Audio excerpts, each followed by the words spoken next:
Hello, welcome to another Digital Photo Mentor live stream here on YouTube. Today we're going to be talking about, where is it? How to add punch to images that are dull and lifeless. The whole goal of that is to bring the image to life and bring the subject out so that you can see it. Let's see who is here. Bring my comments over here. We've got some regulars here already. And before I get started with the screen share, I just want to check how is my sync for sound. Somebody, Rob, check me for sound sync. Vivian is here. Nice to see you, Vivian. Byron, stormy Colorado. Well, it's kind of gray. We had some smoke here in this area yesterday. Lee is here. Kevin from literally probably down the street. He's in the same city. Rob, audio. How's the audio sync? Audio sync. Audio sync. How's my lip syncing? In other words, Byron says seems fine. We've had issues with that in the past, but I think that I've solved it because the last couple have been good. So I see a thumbs up. Sync is good. Mic in front of me is right here, Rob. I could talk into it. Yes, the mic is right here. I could. Is it volume good? I could turn it up a little bit more if you want. Nigel, haven't seen you in a while. Nice to see you. Debbie, Stuart, are you joining us for the first time? Where are you joining us from? Love to know where you are joining from. Welcome, Outdoor Fun. Do you have a name? And on camera, do you have a name as well? Are you joining us for the first time? If you are, please tell us where you're joining from in the comments area. Volume is a bit low, Karen says. Okay, let me see if I can turn it up, Karen. Let's see. Give me a second. How's that? Is that better? Worse? About the same? Oh, Cindy. Outdoor Fun in the West. Of course, that's you. Gretchen from Long Branch, California. Awesome. Okay, so let me just change my view here. Yes, I figured that was you, Cindy. Okay, so you should be able to see my screen now. How's the volume, Karen? Is that a little better? I turned it up. Not much different. Okay. Let me make sure it's maximum over here. Yep, it is. Okay. Well, let me just check one other thing. Let me just check my sound settings. Give me a second here.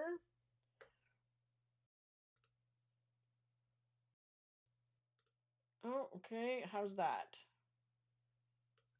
How's that? Any better? I turned it up a little bit more.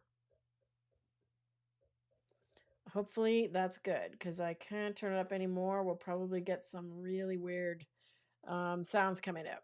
Okay, I'll just try and talk a bit louder. I can turn it up a little bit more. There we go. It's literally right here. It's about 3 inches from my mouth.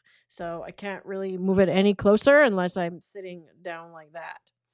So, okay. Karen says it's a little better. Okay. All right. So let's move on. And let me turn on my cursor highlighter. There we go. So adding punch to images. I've got several images that were submitted previously and some new ones that came in the last week. So I want to take a look at the new ones because hopefully those people are here. Karen sent me some images. Kevin sent me something as well. And Cindy sent me the horse. And also this one with the Panther was sent in as well from Bonnie. Okay, so I haven't seen Bonnie yet, but let's take a look at the ones from people that are here for sure. Okay, so Cindy sent this through.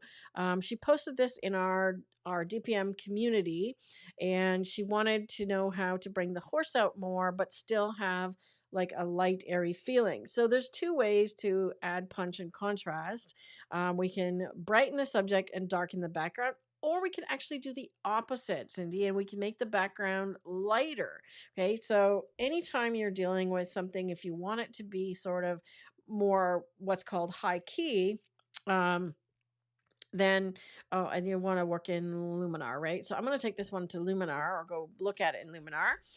Anytime you want something to be what's called high key with all light tones, you want to minimize dark tones. Therefore, anything that is dark or contrasty, like the subject, will stand out more. So I'm just going to switch over to Luminar and grab Cindy's image. So I work with Lightroom and Luminar for those of you that are new, and I tend to edit, or I will edit with the program of choice of the person who submitted the image between those two. If you work with something else, you have Lightroom as well, Cindy. Okay, so if you work with something else, um, I tend to demonstrate with either of these. I don't have on one or capture one, but they work very similar. So what I might do then, if you use both, Cindy, is start with Lightroom and then take it over to Neo for some finishing. Let me just get that off the screen. There we go. Okay, so the first thing that I always do in Lightroom is to adjust or choose the camera profile. That's up here at the top. So if we want more punch, we can just take a look at these. Landscape gives us infinitely more color in the greens and the yellows. But is that a good thing in this case? Because we want the horse to come out more. And if we punch up the yellow and the green, what happens to the horse? He kind of gets lost. I don't know if it's a he or a she. The horse kind of gets lost because the bright colors take over, right? Your eye goes to three things in an image, or sorry, four different things in an image. It goes to the areas of great brightness, contrast, intense or bright colors, especially warm colors, and areas of sharpness. So we can bring the subject out by enhancing those things on the subject and minimizing them on the background. So by adding punch here, I think we're losing the horse. I actually like neutral and the softer colors a little better, right? Let's see the difference between neutral and standard. Yeah, see, standard gives a little more contrast, but I think neutral will allow us to work with the tones. Likewise, there's also these extra profiles that come preloaded in Lightroom. Okay, they're kind of like adding a LUT or using the mood tool in Luminar. So if you want something, let's say, that's softer, go look in the vintage ones and see if there's one that looks a little bit more like what you're aiming for, a little bit closer, right? So I'm just kind of hovering over these. Nothing is grabbing me just yet. Okay, this one's kind of neat because it's sort of soft and pastel. That might be a little direction of what you're going for, right? So what do you think of this one, Cindy? It's a little bit on the pink side, but we could work with that and bring it out, get rid of the pink a little bit. Right? Or we could just go with the standard and work with that. I'm just going to go with the camera profile that we chose there, which is the neutral one, right? And first thing we want to do next is global adjustments. So anything we do in any of these tools here are global adjustments. Something I want to bring up is that when you're working in Lightroom, if you are working on a small screen, especially like a laptop, I use what's called solo mode. So you'll notice if I go down here, it closes the basic panel and opens the one that I'm working in. So I don't have to scroll infinitely. How you get that to happen is right click on the word, any of these bars here, and see where it says solo mode, just turn it on. Watch what happens if I turn it off, right? So if I open the curve and then I open the color mixer and I've got all these things, I'm infinitely scrolling to find the tool that I want. Whereas in solo mode, it only opens the one that's active and you're currently working on and collapses the others. So just a little Lightroom tip for you. Okay. I also use a lot of keyboard shortcuts. So if you want to follow along and get our keyboard shortcuts, please post a link to that in the chat, Rob. Rob is my webmaster slash, oops, don't want to move my screen around. Rob is the webmaster and he's here in the chat to help out as well. I need to lock that. There we go. Okay. So let's get on the editing of this one. J on my keyboard shortcut is going to show any clipping warnings. Okay. So there's nothing clipping here. And I'm going to do the shift double click trick. I could call it my patented trick, but I didn't invent it. I just share it.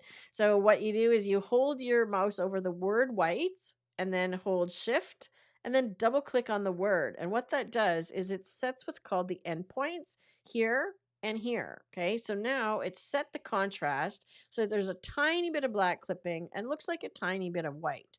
But I'm going to just pull down the highlights and maybe the whites, bring that back just a little bit. Because I don't want to go over the top with the contrast on this one. We want to keep it softer, right? Let's bring the highlights down. Now we need to bring this horse out. So there's a couple of things that are keeping us from going straight to the horse. One is he's in the shade and this area is in the bright sun. And two, he's kind of a little bit bluer and low contrast because he's in the shade and this is in the sun. Okay. So remember those things I told you about when we look at an image upside down. Let me just show you this little trick. When we look at an image upside down, okay, what happens is your eyes get tricked into looking where your viewers eyes are gonna go. Okay, so where do you go here? My eye goes immediately to these grasses, which are now in the upper left corner. This green bright thing here. Okay, so remember those four things: brightest areas, areas of greatest contrast. Okay, the horse doesn't have any of those things. He's sharpest, okay? So your eye will eventually go to him because he's sharp, but there's lots of contrast and bright things everywhere else and bright colors, right? So let's turn him right side up, right? I use keyboard shortcuts for that. Command square bracket keys rotates your image like that. And L went to lights out so I can see just the image with a black border, okay? So what we need to do is mask this one so we can edit the foreground differently than the horse, okay? So I have a preset set up that does that, mask subject and background. So I created that for myself. Notice nothing happened, nothing visual happened. However, there's now two masks created, one for the subject and one for the background, and they've been correctly renamed. Okay, now notice I'm getting a little bit of his feet in the background here. So I'm just going to go subtract and use auto mask on the brush, okay, to get it off of the horse. I don't want his leg darkened, right? This one too, because we're going to darken and minimize these highlights on the background, right? Let's make sure we've got all of him in the subject. It looks pretty good, but I could do the same and just make sure I've got his feet. Okay. There we go. Now that we've got the selection, I noticed another bit that I'm missing here. So I'm going to go subtract brush. Oops. See, I forgot to do subtract. No problem. I can just convert it to subtract. And then I want to get rid of the parts that are the background that should be dark. Okay, let's make sure I've got it on the background. Add, brush, make sure I get these bright areas. There we go. Okay, so now we've got the subject selected. If your mask looks a little bit different than mine, okay, what's happening is I've got my mask set to show red on a black and white image. And you can choose that. You can choose the color of the mask here, right? And you can choose how it displays here. Okay, so I can just have a red mask, okay, but that's hard for me to see. So I like to use color overlay on black and white because now I can really see which part of the image is being selected as the mask. Okay, so with the horse, I know that I want to brighten him, and I'm calling him a him. And I want to add some white. So we need to give him some contrast. So I'm going to punch up the white. I've turned on the clipping warnings. I'm not worried about clipping these highlights here at all. And I want to add some black, okay? Because that's going to intensify the color and give him more contrast. I also want to add some clarity and texture, which will bring out his fur, okay? His or her fur.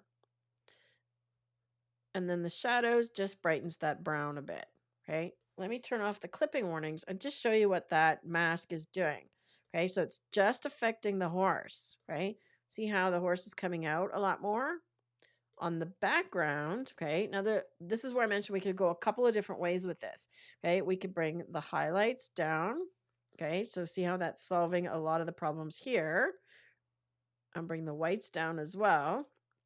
So we can darken the background like so, right? Now look at how the horse stands out, right? So this is opposite of what Cindy wanted though. She wanted more of a light and airy feeling to the image, okay? So what I'm going to do is I'm going to create a virtual copy. So I'm going to leave this one here. Might do an edge vignette as well. Let's do that. Okay, so there's the dark version. Then I'm going to do a virtual copy. And on this one, I'm going to just remove the vignette for a minute. Then I'm going to change the background edits and go the opposite way. Okay, so instead of bringing the highlights and the whites down, I'm going to bring the shadows up. So I'm basically resetting this. Yeah. So I'm going to bring the shadows up. Okay, so see that background. Shadows up. Highlights down, which soften those highlights still. So I'm still bringing those down. And what I'm going to do is I can either go minus clarity, which will kind of make things a little blurry. So I'll come back to that one, or minus dehaze. Okay. So haze does like this kind of effect, right? There isn't a similar tool to the atmosphere tool that they have in Neo, which will work actually really great here. And I think I might take this image over there to add some atmosphere, right? So if we take the haze and take it to the minus side, right? Look what's happening, right? Now we've got this really interesting, almost sort of pastel look. We can also bring the blacks up this way on the curve. This makes a matte look, right? Notice it's very similar to the minus dehaze effect, okay? And I'm also going to bring the saturation down a bit, okay? So I'm going to really soften this background, okay? Now that I've done that, I feel like the horse is maybe too contrasty. So I'm going to come back to the subject and just lower the effects that I've just done a little bit. Okay. I don't want him quite as crunchy as I just made him. Okay. Now the vignette that I added under the effects tool, I'm going to go the opposite way. So instead of a dark vignette, I'm going to add a light vignette. So if you go to the plus side, you'll actually create white, right? Bring the feather down. This is my trick for the vignette tool. You can't move it around in Lightroom, like you can't position the vignette, right? But you can change the size and the shape. So I can make it rounder and smaller like that, right? Then I'm just going to fade it fairly steeply. Okay, so it's a gentle fade. You don't want vignettes that look like this. Okay, you don't want to do stuff like that, right? That way or that way. Okay, you don't want the spotlight look. Right, so keep it soft, and I just want to fade it ever so slightly, like so. Okay, now on this faded version, I might come back and see, well, maybe now some of these other profiles might look good. So I'm going to look at the artistic ones. Okay, back to that number 2. I still keep coming back to that one. Okay, so I like artistic number 2. These colors are kind of weird. That one's not bad. It's a little green, but I don't mind that. Okay. And vintage number 2 is kind of nice too. Okay. So hover over to just see what they do. That one's kind of nice also. So vintage 4, vintage 2, somewhere in here. Let's go with this one because it feels more golden and sunshiny. Okay. So I'm going to go with vintage 4. And then you get this amount slider up here. Okay. Even after I close this, the slider is still here. So I can increase this effect or decrease it. Okay, so decrease it just goes back to Adobe's default profile with this applied on top. So I can actually just dial it in a little bit. Okay, so let's go something like that. Okay. How are we looking, Cindy? Is this closer? Oh, you like this one? Okay. Is this closer to the idea that you had when you took the image? Okay. Because now I'm going to take it to Luminar. We can also play a little bit with Color Mixer to adjust these background colors. So luminance in the HSL panel, right, which is now called Color Mixer, there's this eyedropper which allows you to target the tool, okay, to target the color. There isn't such a one in the Luminar, unfortunately, but I can put this tool over these grasses here and say, okay, what happens if I drag this down? Okay, it's going to darken. So I can darken this or lighten it. So I'm just going to darken it a little bit. And likewise, I could lighten the greens. Okay, so I could brighten the greens. And then we could also say, well, I don't like this green saturation, so let's dial that down a little bit softer. And maybe even the horse, just a little bit. Okay, so we're affecting the saturation of different colors differently. So there's the before, the color mixer, and after. So again, softening this contrast. Okay. So even though this particular live stream is about adding punch and contrast, we've done that selectively here. Okay. So we've taken, oops, that's the before image. I need to go back to the original. Let me reset this. So I'm going to show you another little trick here. When you reset the image, this goes back to the original. All I'm doing that for is to be able to save this history state. So go to the left panel, right click it, and then copy history to the before and after. Okay. The reason it was showing me this is because that's when I created the virtual copy. That was the before. Okay, so I wanted to see the original unedited image, so I had to reset it. Okay, now I can just go back one step right before I reset it, and all my edits are still there. Okay, now when I do the before and after, I'm using the backslash key. Now I've got the before, which was the other edit or the original raw file, to now. Okay. Let's look at these side by side. So we're doing a really cool edit here. I knew this one would be neat, Cindy. Right. So look at these two side by side, right? So two very different edits. One that we've darkened the background and one where we've gone light and airy. I still want to take the light and airy one a little farther. And I wish that his tail was up in the air or that he was moving or something, because that would add to that feeling of airiness, right? But let's do that with Luminar. Okay, so I'm going to take this one over to Luminar, but I'm going to do it as a smart object in Photoshop. Rob, could you please share the link to the video I did about the workflow, Lightroom to Luminar workflow? So this is the workflow that you want to use if you want to have completely non-destructive editing. Okay, so I'm going to open it as a smart object in Photoshop. And Cindy says, yes, that is more closest to what you wanted. Excellent. Okay. Awesome. That's what I was going for. All right. So once Photoshop opens, it's probably going to open on my other screen over here. I'm going to have to drag it over. It's still opening the image. Yep. On the other screen. Okay. So now you can see my tools, but let me just get Photoshop and get all these other tools out of here. Okay, let me change my workspace here. There we go. Okay, so I want to see my layers. Where's my layers? There's my layers. Okay, right now we just have one layer and it's a smart object. And there's my tools. To evoke Luminar this way, you have to go to filters and then choose it under the Skylum submenu, right? The reason I'm doing it this way is that I can do any edits I want in Luminar, and I can always get back there and change them. If I just go straight from Lightroom to Luminar, you lose that ability. You get a brand new TIFF with the edits from Luminar baked in. You can't go back to Luminar and change it, okay? So let's keep in mind what we want to achieve here. Now it's opening on the other screen again. Come over here. There we go. All right, so I know that I want to still add to that light and airy, and I mentioned the atmosphere AI tool that's under the landscape section in Luminar Neo. This one allows you to add fog or mist. So I'm just going to drag it up, and then I'll play with which style of atmosphere AI gets applied. Okay, so see how it's adding some fog in the background, right? We can play with the depth of it, and it's actually gotten really smart, right?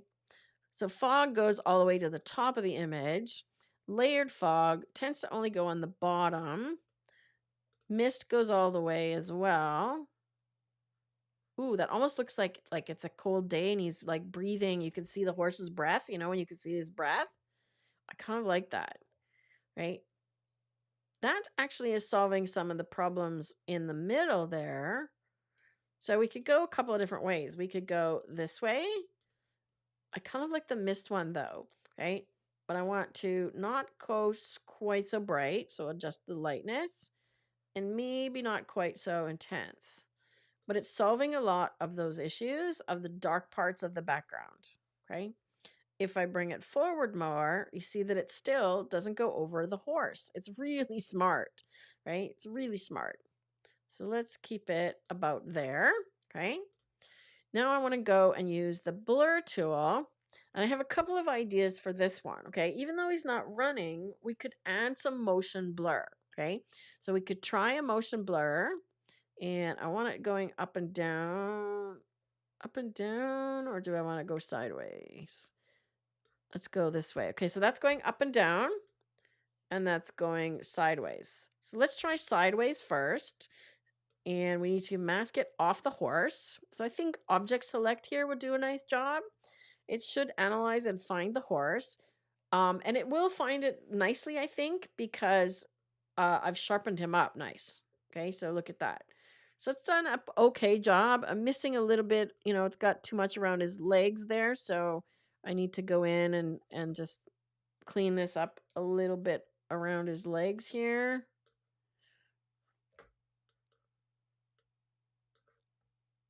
I don't know why my brush is not showing. And then, oh, there we go. Right. So just painting in here. Unfortunately, you cannot change the color of the mask in Luminar. I wish that we could, but we cannot. Okay, and let's get it off of his tail.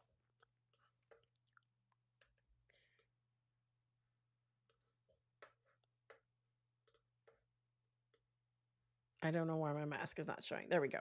Okay, now I'm just going to erase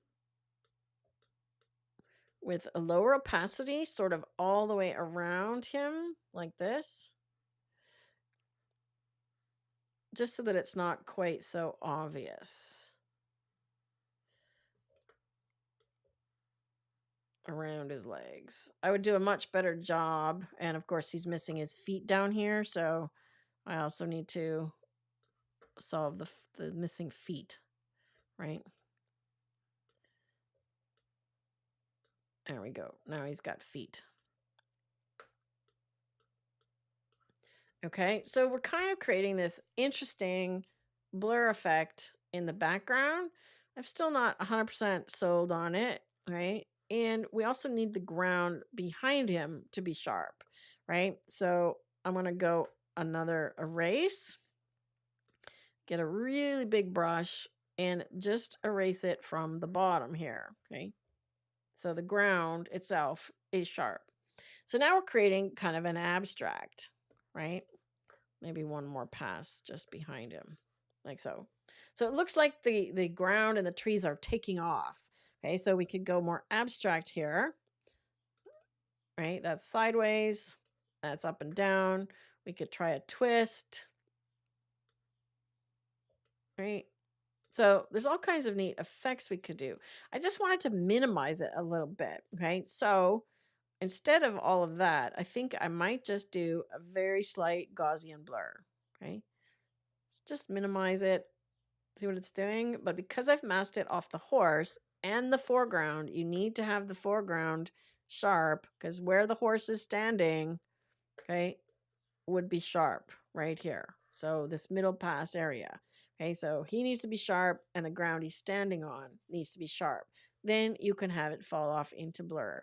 So even though there's not a bokeh tool for um non people subjects, you can do the blur this way, right? So I've just created a blur in the foreground and the background. Okay. Let's see. Another neat thing that might work on this one is just to add a little bit of a texture, right? Something that makes it a bit more artistic, painterly, that kind of thing. I've got some weird stuff going on in Luminar today. Let's see. Maybe this one. Let's try this one. No, that's got too much texture. I want something painterly, but not crunchy like that. I've got a few down here. This one is pink, but we can fix that. Yeah, this one is going to work, but it's pink. So I'll fix the pink issue in a minute. So let's do overlay or soft light. Tends to add a nice texture, right? And I don't want it as much on the horse as I do on the background. And because I don't want it pink, I'm going to change the color, okay? So unfortunately, because this is a texture overlay, I can't do object select, okay? I'll have to just brush the horse out. Okay, so I'm just going to erase it from him so he doesn't have texture over his body like that. Really rough, right? And the simplest way to get rid of the color is just to convert this texture to black and white. Okay, so now I've got this texture. Let me see if I can create something that's better. I'm still not crazy about this particular texture, but we're just gonna go with it. Something like that.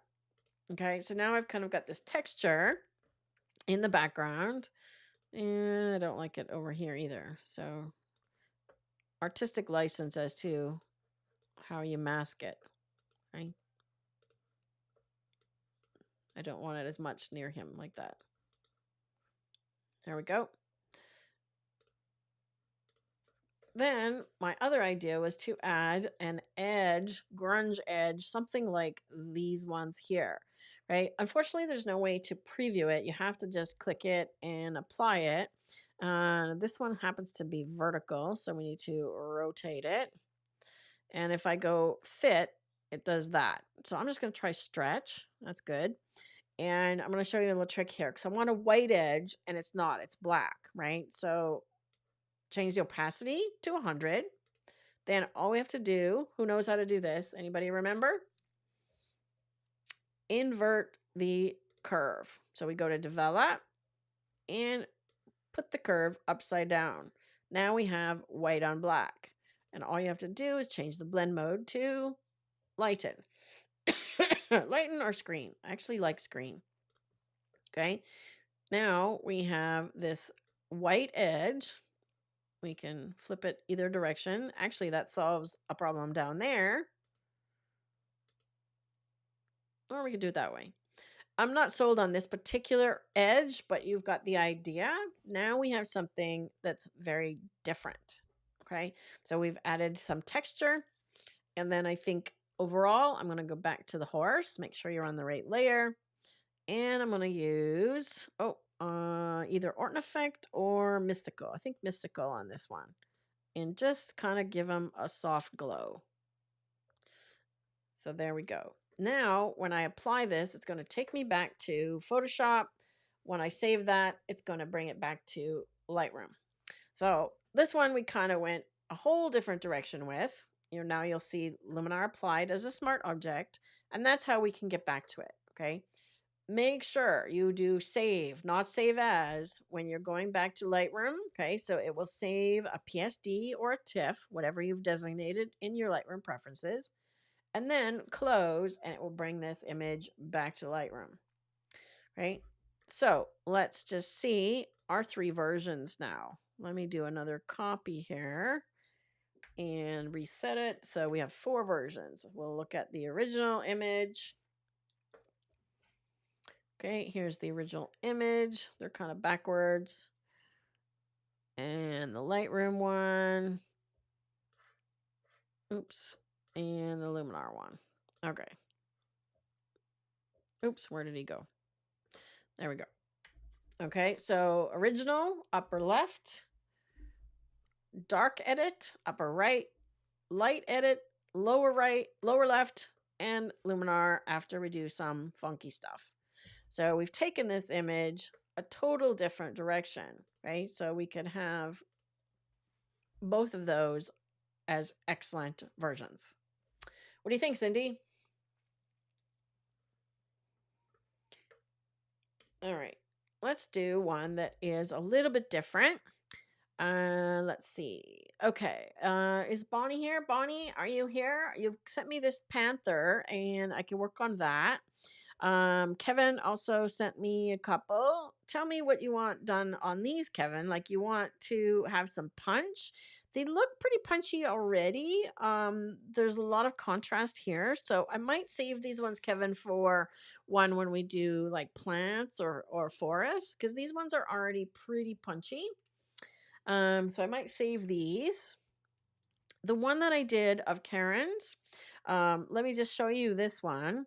This was the original image, right? And I did some edits in Lightroom to come up with this. And then I applied the sun rays filter and also, I believe, twilight in Luminar. Now, notice the difference here is this one is straight back from Luminar. I can't go back to Luminar and edit it, okay? I'll post the before and afters in the community, Cindy, so that you can see the difference. And then your job is to try and see if you can replicate something similar. All right, let me take an image that is really flat, and I've got some neat ideas for this. Okay, I don't know if Alice is here or not, but she sent this one. And even if she's not here, she may be watching. So I want to do this one for Alice, and then I'm going to do the Panther. This is also somebody who likes to work in Luminar. So I'm going to start this one directly in Luminar. Okay, let me just find Luminar.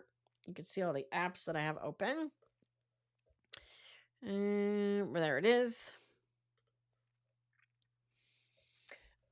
Okay, this is why I ask for raw files to be submitted, because this one is a DNG. I can't really tell. Let me see what the original was. Oh, it's an iPhone. Interesting. Okay, so this is an iPhone photo, but it is a DNG, so it is a raw file, right? So we have develop raw available here, which means that there's a lot more data to work with, right? I don't think there's any camera profiles for iPhones. So right out of the gate, the reason that this seems flat is that there's no black and there's no white. So there is contrast, but we want to punch up the areas differently. So the foreground is very dark and flat, and the sky is light and flat.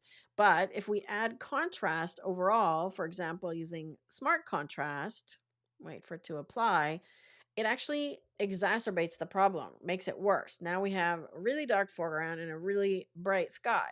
So we could go 2 different ways on this one as well. We can actually make them a silhouette and do something like that. Okay, so that's one way to go, right? And give them some color. Or we could try and bring some detail out of both areas. But if we boost the shadows and the highlights, now we have, again, made the problem worse because now it's really flat and muddy overall. So we're going to need to do some global adjustments, which is to the whole image, and then local adjustments, okay, which is masked in, like we did with the horse, right? So I want to make sure we have good blacks and white. So I'm going to check my curve. So curves applies in Luminar as well. Okay, we've already got a little bit of the sky clipping, so I'm not going to push that. I'm going to bring the highlights down until we fix that a little bit. And I don't want to push this up too much. Okay, so I'm going to brighten the shadows a tiny little bit, but that's about all I'm going to do here. Now I want to work with the color and see if we can get a better color. If we want to look more like sunset, we can shift the color here, right? Give it a little bit of pink maybe. And I already know a tool that I'm going to go to attempt to give it more color. So I'm going to give it a little bit of warmth here, right? And then there's a couple of tools that we can use to try and give it a better color, okay? Once you've applied develop raw and closed it, if you want to use develop again and mask it, there's a trick. Okay, so if you open develop and there's no masking tool, that's because it still says develop raw. See, there's no mask.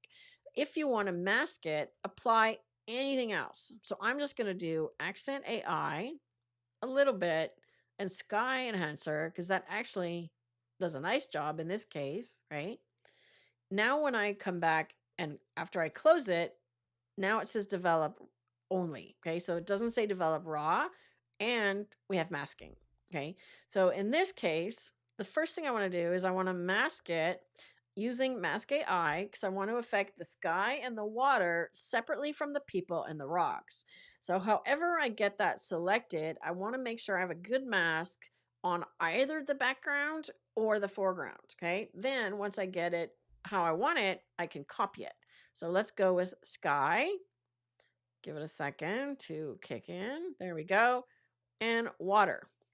And we should get pretty close. Look at that.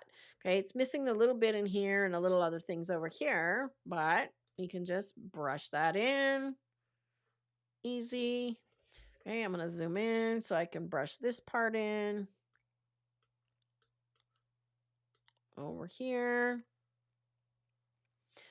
I wish it would do automated masking like it does in Lightroom where it clicks to the subject, okay, but it doesn't. That's another thing that we've been asking for in Luminar for a while, okay? So I want to get a nice small brush to get in here, and it's going to be really difficult to get it perfect, but I want to, just get close, okay? So the things like these little areas in here, these little gaps are what will give it away, right? It'll give away the fact that you've masked or you've darkened and lightened if you have areas like this that are not masked correctly. Okay, you can see I've got a little bit of his arm as well. Okay, so let me just get this whole area, and then I'm going to erase it from him. There we go. Right. I'm using the keyboard shortcuts again. Square bracket key on the keyboard is the sizing for the brush, larger and smaller. There we go. Okay, so I haven't done any edits yet. We've just done the mask. Okay, so the mask, if I go down to mask actions, now looks like this. Now it's not perfect in around here, and I could kind of futz with it a little bit more, but for this purpose, I'm fairly happy with it. So I'm going to copy it. Okay, so I can use it again. Now I just have to decide, okay, what I want to do to the sky. Well, I want to give it more contrast. Okay, so I could do that this way. I could also bring the highlights down.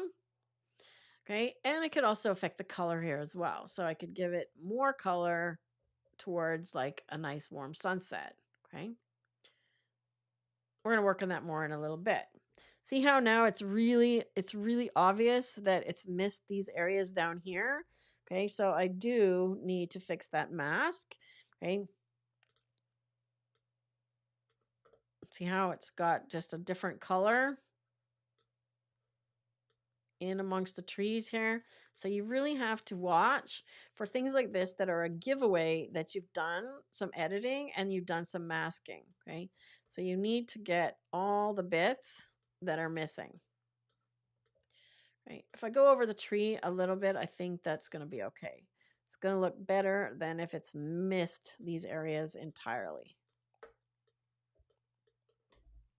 Let's zoom out and see if that looks a little more realistic. Better. Okay, so now I've got the mask. I need to update my copy because I edited it. Now I can work on the bottom part. So I've closed develop. Let's open it again. And this time I want to work on the bottom half of the image. So I'm going to give them some white to brighten and some blacks to enhance the contrast. But of course, I need to mask it into them. So let's paste it, right? And then invert it.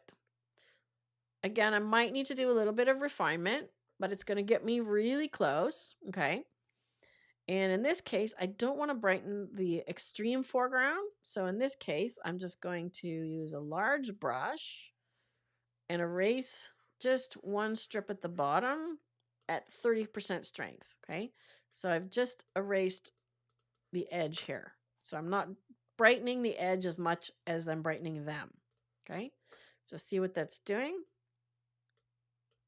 right? Is it getting those rocks there? Not sure if it's getting those rocks there. So we could probably go one more and brighten them a little bit more. Okay, so if I close it and open it again, and I do this instead of the dodge and burn tool, because when I brighten them, for example, I can also at the same time shift the color. Okay, so in this one, I'm just going to do a really quick and dirty. Okay, so it's not going to be a perfect mask in any way, shape, or form. And these rocks here are not getting picked up. Okay, so you can see that I've got quite a bit of a halo around them. Ignore my halo for the moment, okay? Because I can warm them up as well. Okay, see how I'm changing the color? So when your foreground, I could have done that in the whole foreground actually. When your foreground is in the shade, it's going to be bluer. Okay, I'm not going to use this one because my mask is absolutely terrible. Right, so this last one that I applied, I could shift it a little bit more yellow. See, that's applying on the foreground. Okay, keep your edits subtle, like so. And then there's two tools that I could use here to enhance the sunset even more.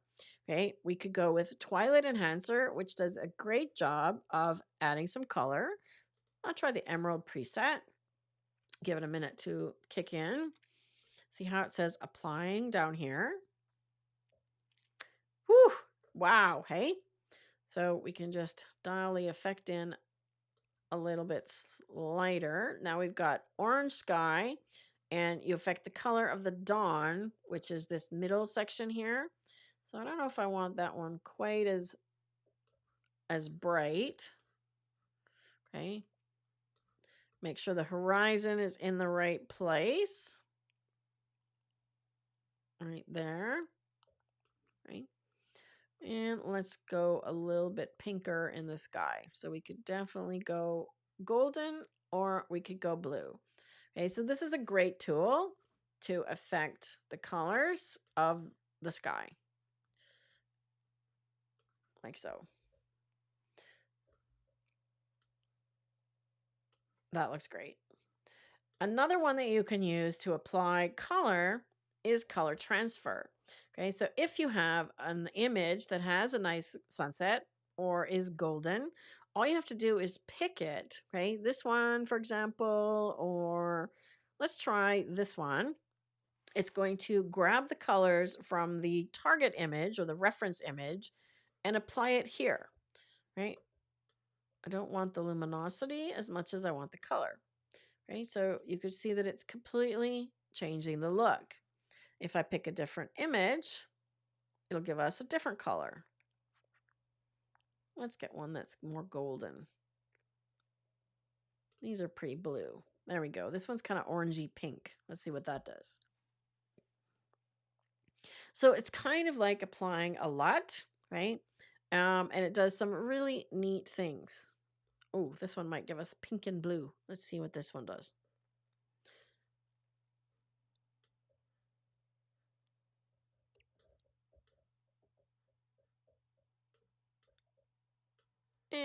Not finding one that I like, but I'd like you to get the idea here. Okay, so I'm not going to actually apply that one. Let's see how we're doing. So before and after. Now I look at the whole image. I might want to go back and brighten the whole thing a little bit more. Okay. And I'll probably add an edge vignette. And on this one in Luminar, you can adjust the placement of it. So I can size it how I want it. make it rounder if I want, and get it just around them, for example, and then choose the subject. So I can move the placement around, right? So I do that with the feather at 0 so I can see it, then bring the feather up quite high, right? Usually over 70. Here is before and after.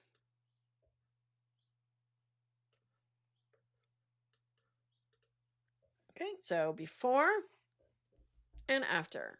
We can completely transform the image. And of course, we could also try toning. This one, oops, toning, not toning.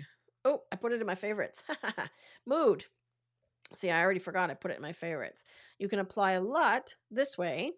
Let's see. We've got color pop LUTs. I've got all kinds of different ones.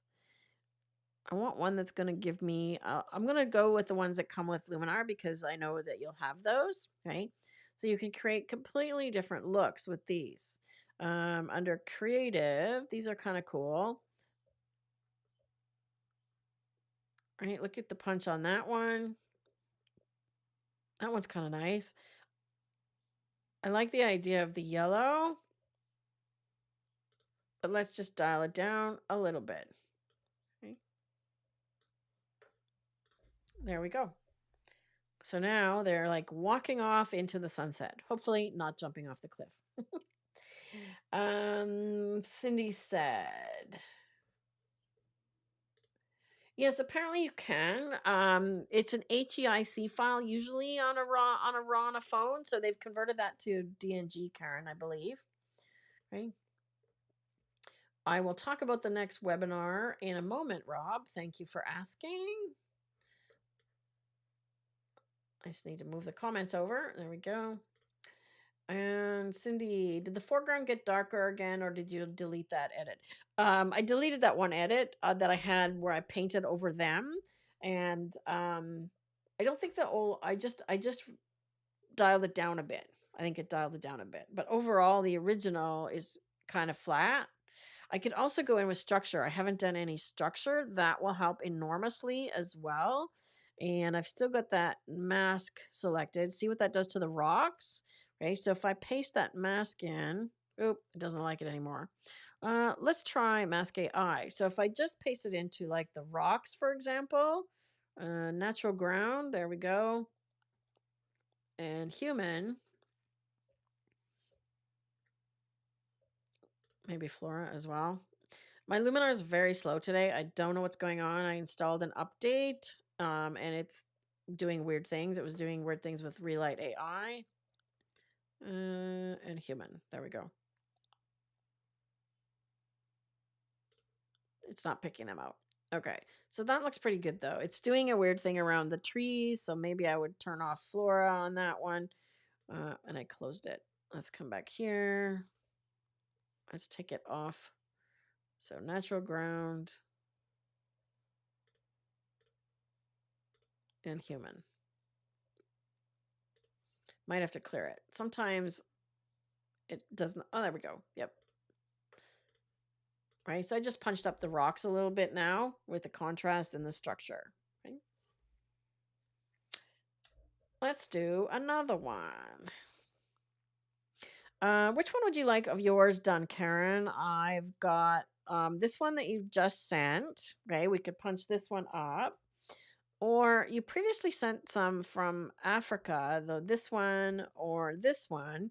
Both of them actually, I think, would make neat punch ups on these. Because this one, I see something different on this one. I see a black and white image there. And black and white is a very different animal. Sorry, pun intended. Let's see. Which one do you prefer? Anybody want to take a vote on that one? Do we want to see the elephants or the trail or the water here? Right. Let's see if I can do them both real quick. The elephants. Okay. She says the elephants. Okay. So let's do the elephants. I want to make sure that this one is reset. Yeah. Okay. So there's no editing done here. Okay. So let's start with develop raw. And she, which camera are you using, Karen? I forget now. I can find it in Lightroom real quick here. Where's our elephants? Nikon. Okay, so Nikon. So these are Nikon profiles, right? So we can try to find. Let's see. There's a landscape one. If we go with a monochrome profile here, okay, what happens is you end up not having color information when we go to black and white. It kind of converts it. So I usually pick one here that adds me the most punch. Okay. Yeek. Nope. Actually, let's go with something neutral. Okay, so I'm going to go with something neutral like this. And we need to shift the color because they're very blue. And we can use the eyedropper and see if we can make the elephant actually gray. So the eyedropper has to be used on something that is a neutral color. So assuming that the elephant is gray, there we go. Okay, so see how blue that was? So likely that was just the wrong white balance shot in camera, but because it's raw, it's an easy fix. Okay, now I'm going to look at the curve. So what I see here again is that there's lots of stuff in the middle and not much over on the right. So there's nothing white. Okay, so I'm going to turn on the clipping warnings and bring this in until I start to see some clipping. Okay, there's the clipping in the background, and then just back off like so. Okay. Now I can also play with contrast here, or I can add some black and some white this way. Okay. I'm still not clipping, maybe a tiny bit on his tusk here. Okay. But look at the before and after already. Okay. Now remember what I said about colors? So warm colors like yellow and orange will stand out in the image and proceed. What's the word I'm looking for? Recede. Blue colors recede and warm colors stand up. Okay, so warm colors like yellow, which is why I wanted the elephants to be at least neutral, because with them being blue, they just fade into the background. Right. I want to crop this as well, but let's finish with this one. Okay, I know this needs a little bit of noise reduction because I think it was done with a fairly high ISO. You can see a bit of noise. So I'm just going to add a little bit here, and I'm going to turn on chromatic aberration fix. And I think that's about all. Okay.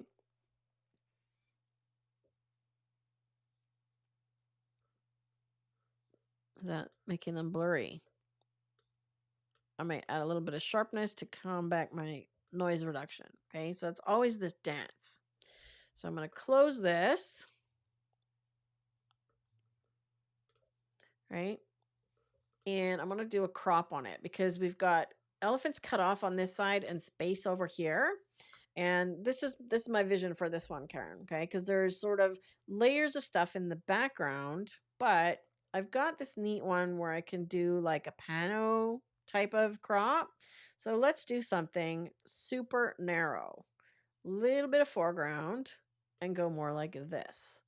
I might even go custom ratio. So I want to come in on this side, right? And come up, but not get that corner there. So let's just have the one layer. So we've got elephants, trees, blue, okay?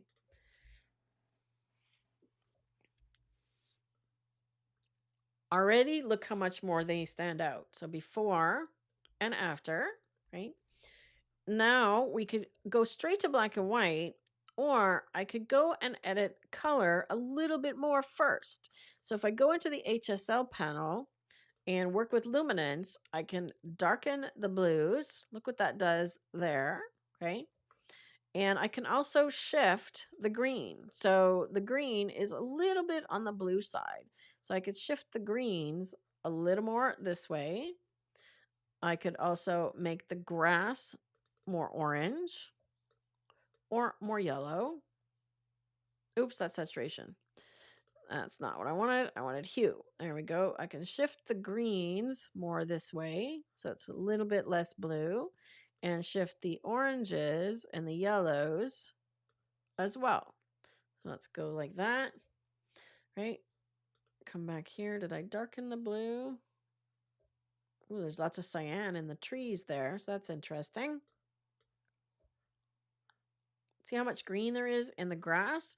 Look at by darkening the green, I'm getting texture coming out of the grass. Now keep in mind, all of this color is going to go away as soon as I turn it black and white. Okay. Now let's go black and white. So convert to black and white. And now we've got these sliders to work with the brightness of those tones. Okay. So green, not much green. Yellow, brighten or darken.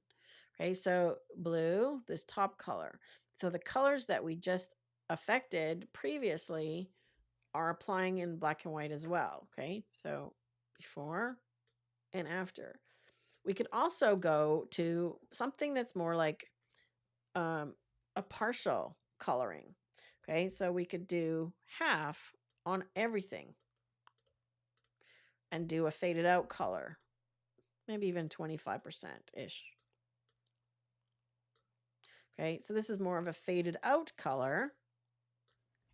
That actually looks really cool, right? So we could keep this really minimal and just do a really soft color on this one. Okay, I like that. Now we want to add some punch back again. Okay, so I come back to develop. So if I'm going in with a solid black and white, you really need to have a good curve, a good S curve. Even with this faded black and white, when you punch up the contrast, look what happens. Okay, let's keep those highlights down on the grass. And of course, we're going to need a vignette. Okay. Lastly, we're going to add a vignette. Now, the problem with doing a vignette this way is it's going to cut into parts of the elephant. Okay. So I might just keep this one really minimal like this. And then I'll do a vignette with develop and a radial gradient or linear gradient from the bottom. So I'm going to do exposure and black from the bottom. So I just want to darken this grass like so.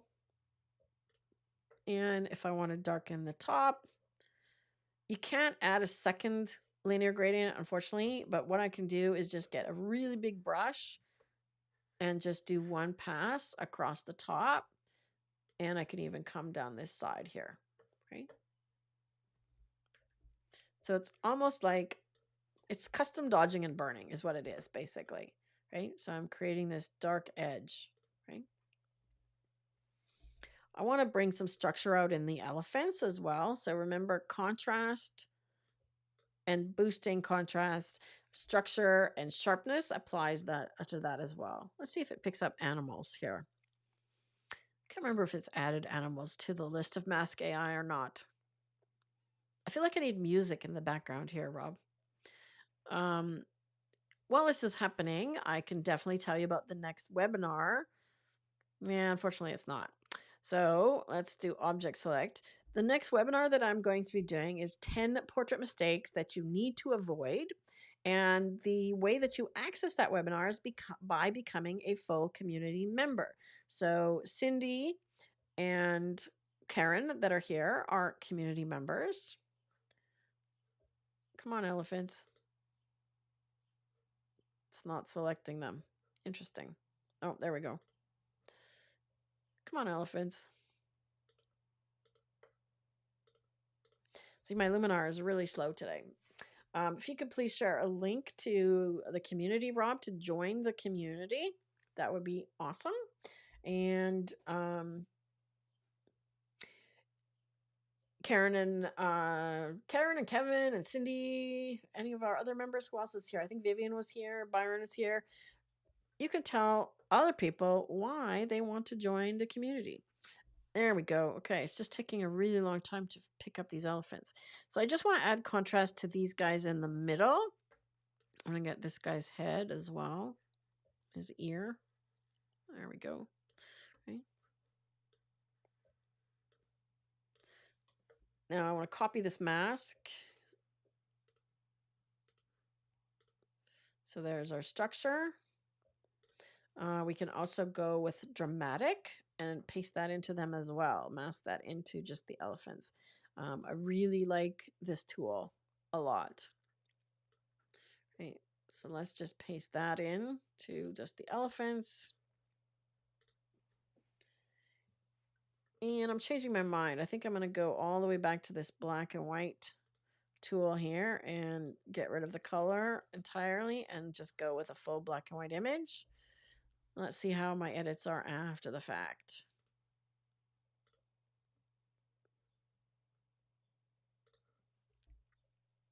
There we go. Okay, so it's coming. So there's the before and after. As soon as I saw this image, I immediately thought of Pano. I feel like it's crooked too. I don't know why. I feel like it's needs to go like this for some reason. Let's try that. I don't know. It's just a gut feeling. Feels crooked. Something is burning, Rob. Do you smell something burning? There's the information on the community subscription.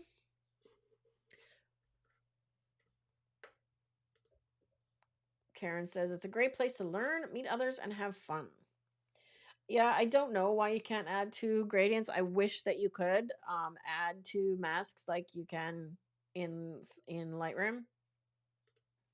I liked the faded color until I didn't.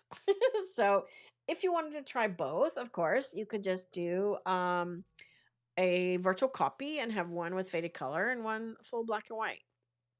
Now I see some weird color tones happening in here, right? Can you see there's a weird color tone here? So I'm going to either go back here. Yep, that's where it's happened. So I've shifted this. Something weird went on here. There we go. That's where it went. I went too far with that one, right? So watch your tones. And I think finally I would just run this one through noiseless AI. You could do this at the beginning as well. If you're working on the raw file, we could run this, go down to the bottom and run noiseless raw. This one has been running really slow for me, so I'm going to try it. But if it takes a while, I'll just cancel out of it. Okay, so just to get rid of some of the noise, even though I've applied all these other things on top, you can still come back to the bottom and apply it, which kind of is before the other stuff. It's hard to explain. It's still applying it to the raw file. Okay, but you can't mask this one. So you have to apply it sort of, again, carefully, right? Yeah, it is doing noise. Definitely it is doing noise because you can see the noise in the background, right? But I want to make sure that it just doesn't remove too much and make the image blurry. Because when you do too much noise reduction, it's literally blurring the image.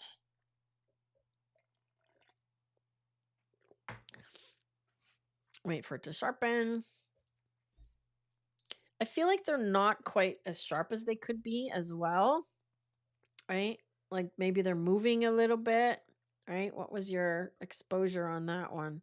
If I look in Lightroom, 3/20th of a second. So it could be sharper, right? So we could actually just go in here and do a little bit of small details enhancement. So this is a trick that I use for sharpening. I don't like super sharp AI at all, but what this one does is it sharpens small details and enhances them, right? And I can just paste this in or mask this into the elephant's faces, right? So I'm just going to use a brush and I just want, well, that's interesting. It's darkening. It's darkening. Let's just sharpen him a little bit, right? See how it's just picking out a little bit more of the texture in the elephant? Makes him look a little bit sharper. It's kind of a trick of the eye, right? So we're not really sharpening anything. We're just enhancing the details.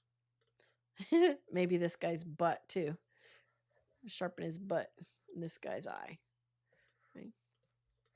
And this guy's head.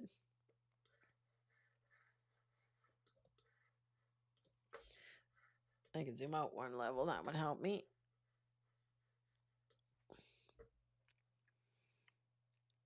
Yeah, it's really slow today. There we go.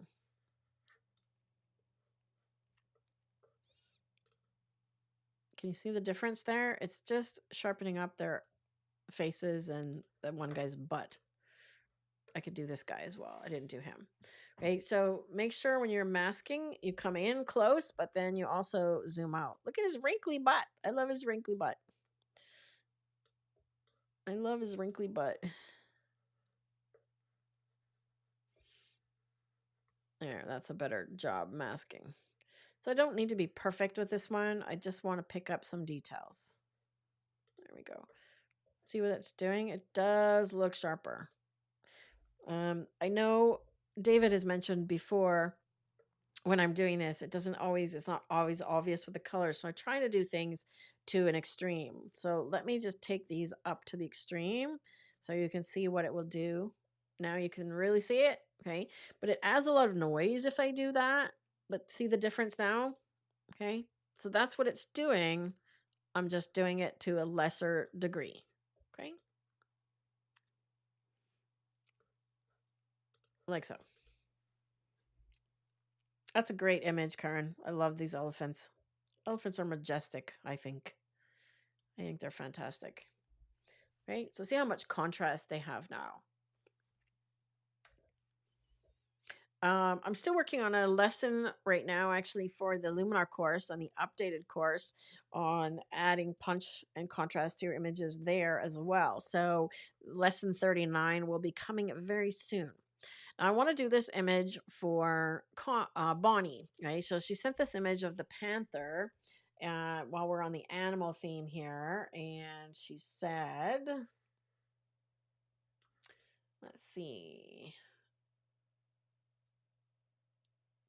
The black leopard or panther. Leopard was shot with the guides when the guides were using red light so as not to upset the wildlife. When I tried to take the color away,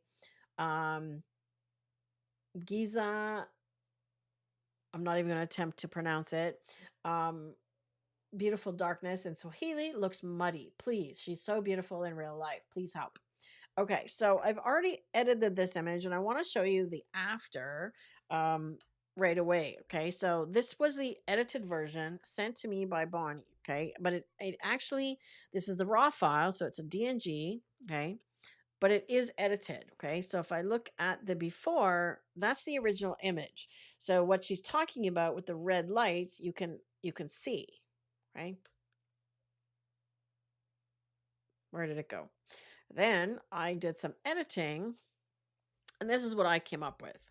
Okay, so that was the, oh my goodness.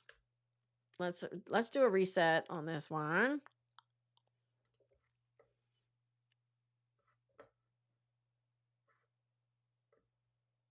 Where is my history?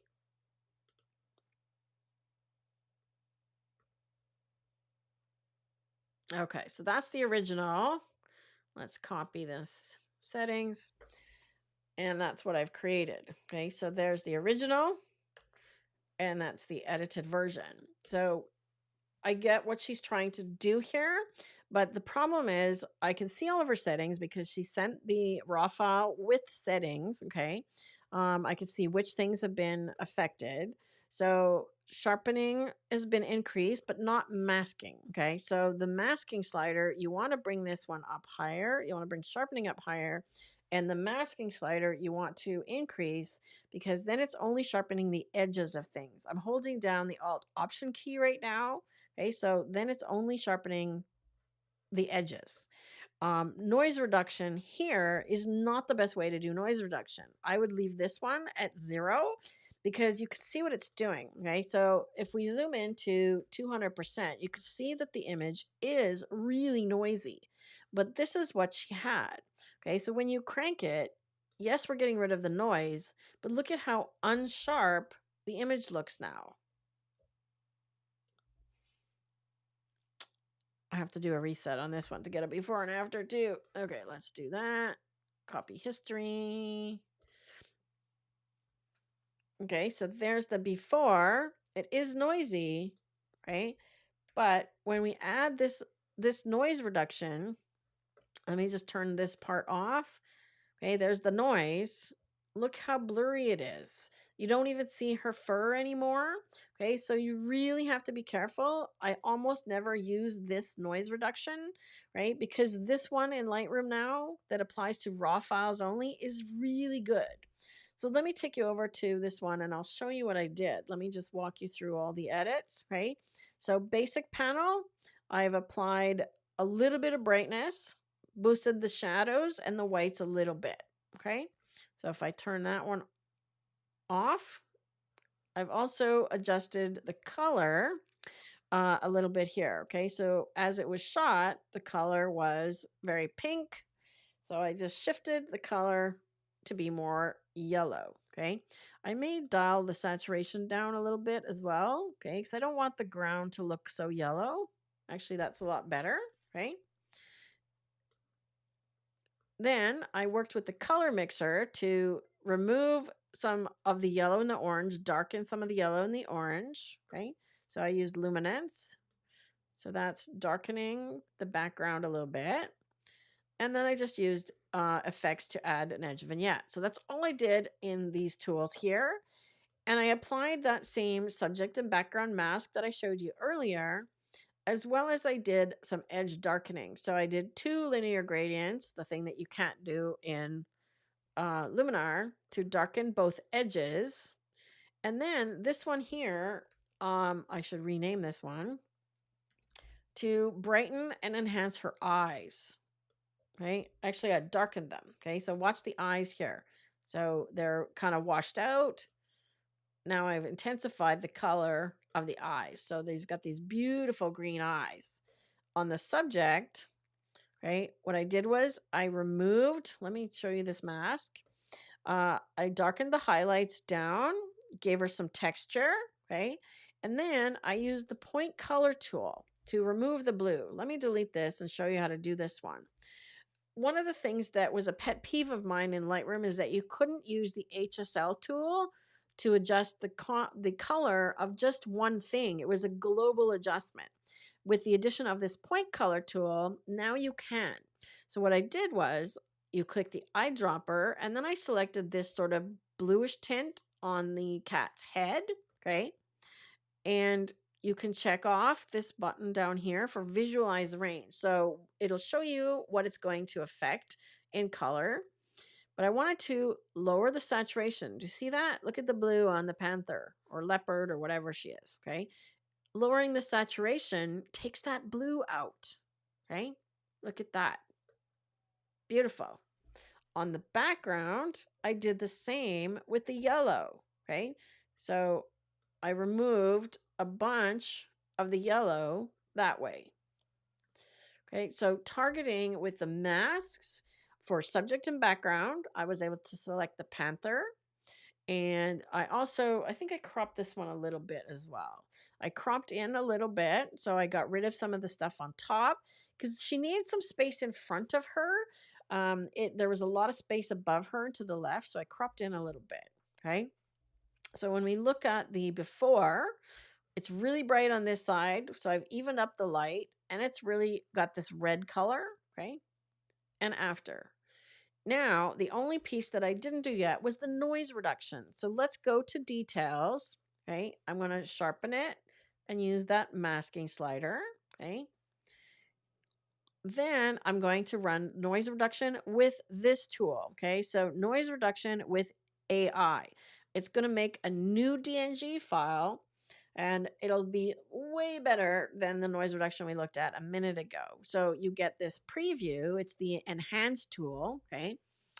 You can get to that from the enhanced menu or the menu at the top as well, right? Okay, now we're looking at the leopard's head. So let's just zoom out and zoom back in here. Okay, so we see the noise. When I hold it down, you can see the before and after, okay? If I want more noise reduction, I just have to crank this slider up, right? So look at the difference. But you can see, if we want to see, is there any texture left in the fur, right? There's the head. We still have texture, okay? That's the big difference. So I'm going to run this one probably at about maybe 55, and it's going to take 20 seconds or so. So while it's doing that, you can see it running up here in this left-hand corner.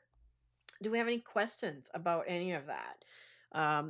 What tools do you use when you want to add punch and contrast? Okay, so you need to tone control, right? So in Lightroom, that's the basic panel and masking for your local adjustments. And in Luminar, there's a series or a combination of tools that you can use to do that, right? So we looked at that with the horse. We made it softer. And with the image of the sunset, we added contrast and punch by adding color, right? I really like the edit for the elephants. And we could actually, if you want soft color, let me show you another quick edit here while we're waiting for that one to finish up the noise reduction. Let's duplicate this layer, and it duplicates all the edits, okay? So I'm going to go back down here and turn off the black and white. I'm going to unconvert to black and white. So I'm going to leave it as color. Now it should show me a color image here in a second. Let's just undo it. There we go. We should get a color image. Come on, Luminar. I have to wait for it to catch up now. We'll come back there. Lightroom is still making the denoised image. So any questions about any of those? How are you all doing? Let's see. Oh, I'm missing lots of questions here. Okay. One of the things I really appreciate about being part of the photography community, Cindy says, is how much I learn, especially when it comes to editing. There's always something new. Awesome. Thanks, Cindy. Whether it's a different approach, a helpful trick, or a new perspective.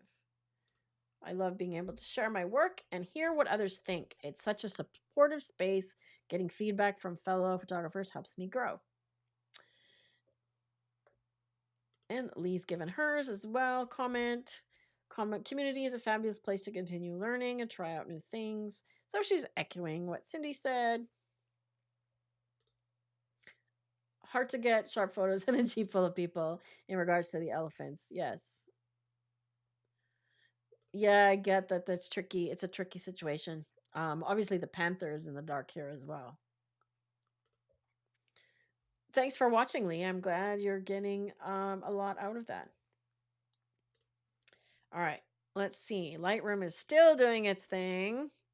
Okay, now we have a color image. Okay, great. Now on this layer, all we have to do to get faded color is dial the opacity down. So remember, the top layer is in color and the bottom layer is black and white. Okay, so even though this layer is color and this one's black and white, the thumbnails don't update, unfortunately. Okay, so all we have to do is adjust the opacity and how much color we want. And it's taking a while as well. I think I'm pushing my computer limits here. Let's give a little bit more color. We could also try the different blend modes, right? So we could try, I know these ones here might do something different. Let's try color burn. See, that's going to give us something completely different, right? Let's try soft light.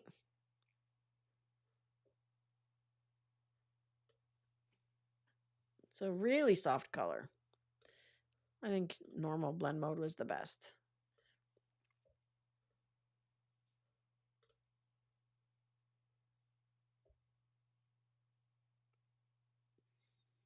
See, multiply darkens everything, which in this case is not necessarily a good thing. We don't want to darken the elephant, so we're not getting a lot of color out of that. So I think normal was our best option here. So remember that when you're doing a black and white and you want to have some color back, you can just duplicate the layer, remove the black and white tool from the duplicate layer, and then just play with the opacity. Let's go back to Lightroom. Okay, now we have our denoised image. You can see that the file name says enhanced noise reduction. Okay, so there's the new one, enhanced noise reduction, DNG. So let's compare these side by side, okay? I need to sort these by file name. There we go. Okay, so let's compare that to the one that was without the noise reduction. And if we look at these in compare mode, okay, so that's this mode down here, I can zoom in and keep the zoom the same on both images. Let's zoom right into like 200%. Oh, that's not even 100%. There we go. So waiting for it to load. Give it a second here. Let's see which is which. Okay, so the noise reduction one is on the left. I could switch that. Let's switch that. Okay, so the original DNG is on the left now. And the noise reduction, look at the background here, okay? But the cat still has nice fur texture, right? Look at the background. Look at the difference in the noise. It's amazing. We've lost a tiny bit of sharpness here, okay? But not nearly as much as if you use that luminance denoise slider, okay? So when we compare, right? This is the edit that I was sent. We have to wait for it to load, right? Oh, I turned off the denoise. Let's go back and put it the way it was. It was about like that. Okay, so let's compare.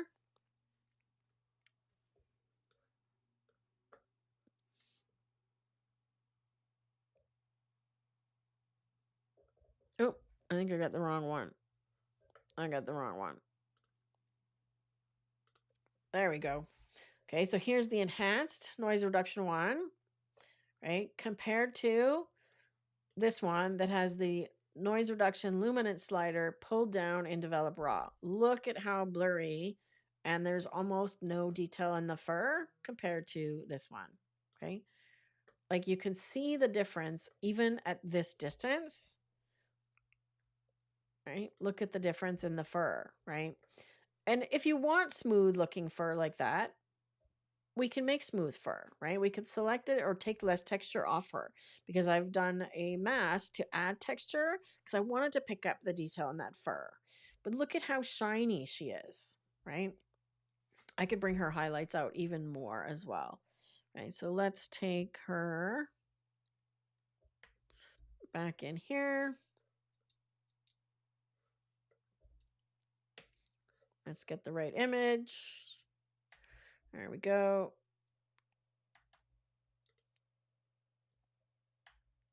And the subject. Remember, I added texture here. So if I don't want the texture,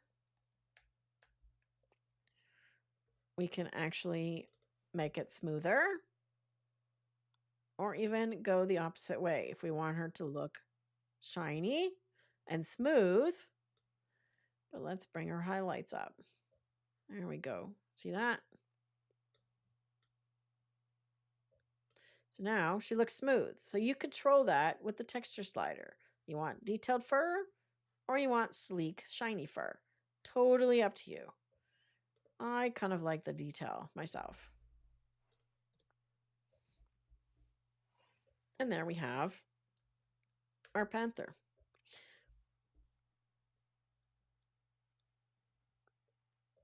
Once again, I have to do the reset to get the before. I use that trick all the time. So I reset the entire image, copy the history state to the before, so that when we do a before and after, we get the full before and after, right? So there's the before and where we're at now. I still feel like the road is a little bit yellow, but I think that's more true to the actual color of what, dirt would be than this red color, right?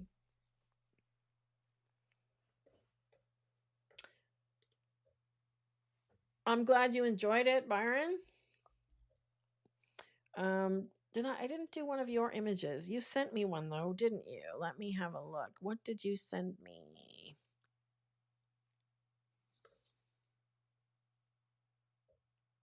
Did you send me one, Byron? I thought you did. Oh, I don't see one.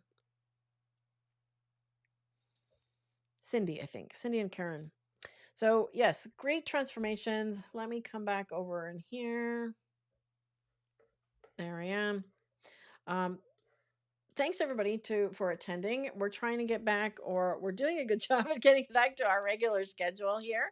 So the next live, we have yet to set the topic, but it's going to be the first Sunday in June. So that would be the first, which I believe is Father's Day, perhaps that weekend. June 1st, we will be here 4 hours earlier. So that's the one we do at noon Mountain Time, which is 2 p.m. Eastern.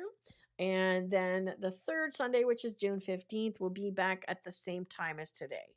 So back to regular scheduling now that I am not traveling for the next little while. Working on updates for the Luminar course, and I'm going to be sending some new lessons for the Lightroom course owners as well. So if you're interested and you don't already own one of our courses, check out our store on the DPM website. Please send a link to that in the chat, and below you could find it in the below of the description area to head to our store to check out some of our courses, which we have on Lightroom and Luminar and Photoshop and Portrait Fundamentals. And remember to check out the community if you'd like to join in and see the portrait webinar. That one is happening on June the 3rd. So you have to join the community before then. It's $27 to sign up. That gives you 3 months access, and you can decide whether or not you want to stick around. If you enjoy it, you just renew, and you end up paying $9 a month to be a regular member and get all the benefits that our members here. Thankfully, I'm grateful that you shared your experience in the community and talked about what you're getting out of it. So you would be able to get all of that. And every quarter we do another webinar. So even if you only attend the webinars and watch the recordings of past webinars, of which there's, I think, 5 already in the community for you to watch, there's lots of value there for you. So I'll leave you on that note. Watch for the topic of the one coming in 2 weeks, to be scheduled very soon. We're going to start scheduling them 2 or 3 out, so you'll know what the topic is, and you can submit your images using the link below in the description as well, where it says submit your images.